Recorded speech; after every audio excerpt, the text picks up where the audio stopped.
Good afternoon to you. Mark Sudduth, HurricaneTrack.com here with your Hurricane Pro and HD video blog for June 30th, 2014. Taking a look at 91L here off the coast of Florida. Pretty well-defined center of circulation. Some thunderstorms trying to develop here around the eastern semicircle, and a lone thunderstorm right there near the center.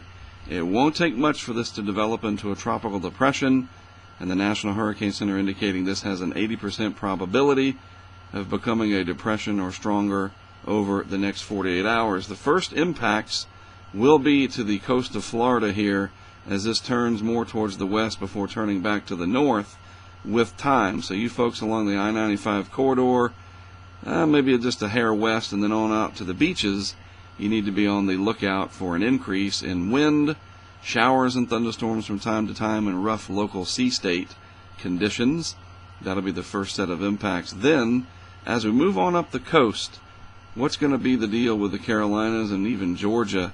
Luckily, Georgia's tucked in enough geographically that it takes a lot to get anything to go in there.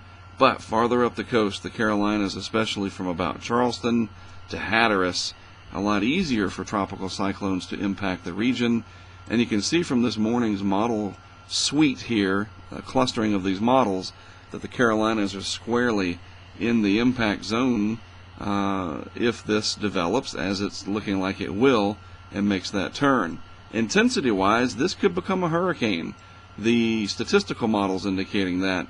The dynamical models also, really the general idea here is all of the model guidance indicating a steady increase towards or just above hurricane intensity. But category is not as important as understanding the total impact from a tropical system. Rain, wind, storm surge, the possibility of downburst winds and tornadoes in some of the spiral bands, and the heavier convection, rough seas, rip currents, you name it.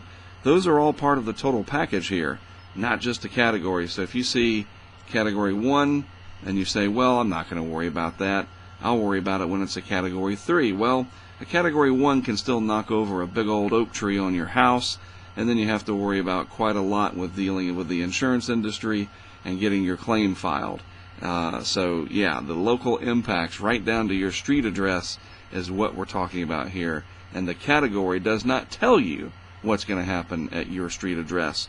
You need to prepare as if something could happen, and that's what this is all about, is understanding the total threat and not just the category. All right? So the potential for this to strengthen is there. Water temperatures in the western Atlantic running 81, 82, 83 degrees on the surface, and even down below, the ocean heat potential here is getting towards the middle part of the scale.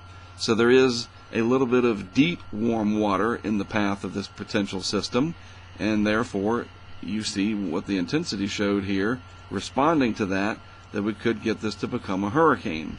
The different model output, well, the GFS, this is the Global Forecast System, latest run from this morning. This is 48 hours from now, indicating that it's sitting right here off the coast of Florida. There's the trough coming in, trying to boot it out as it sweeps in. 72 hours out, the system reflected rather poorly, in my opinion, at the 500 millibar level here. This is about 20,000 feet in the atmosphere. Here's the trough. Really nice outline of the ridge right here. So the squeeze play is in between. Does it go in between and come up over land, or does it go in between and slip just offshore?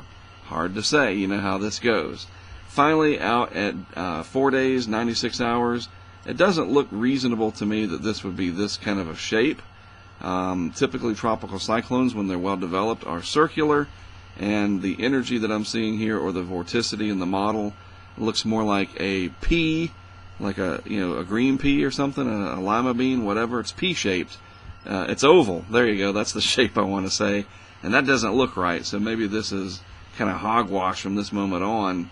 But you see the trough starting to lift out at this point, and maybe there's just enough momentum in the atmosphere to bring this on up to just southeast of Cape Cod. Remember, this is 5 days out, and that's a long time in the weather world. This system could come up and turn east enough to miss land, bringing minimal impacts to the coast. It could also come up, conversely, and ride right up the coast. So you've got to pay attention to this Don't cancel your plans at the beach just yet. Let the facts play out. Listen to your local officials. Read the National Weather Service forecast discussions, and rely on sources that you trust. You've got a great app here with Hurricane Pro, Hurricane HD. We at HurricaneTrack.com have an app called Hurricane Impact. These are the apps that you can trust for pertinent, factual, non-sensational information. A lot of money can be made in the hurricane world, but if it's done right, I think it serves a very, very good purpose. And you're going to see a lot of rumors and scare tactics as this pops up. You know how it goes.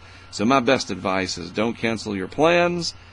Stick to the facts, trusted sources on social media especially, and this thing will play out how it's going to play out. Nature is unpredictable sometimes, and we want you to have the best, most reliable information out there.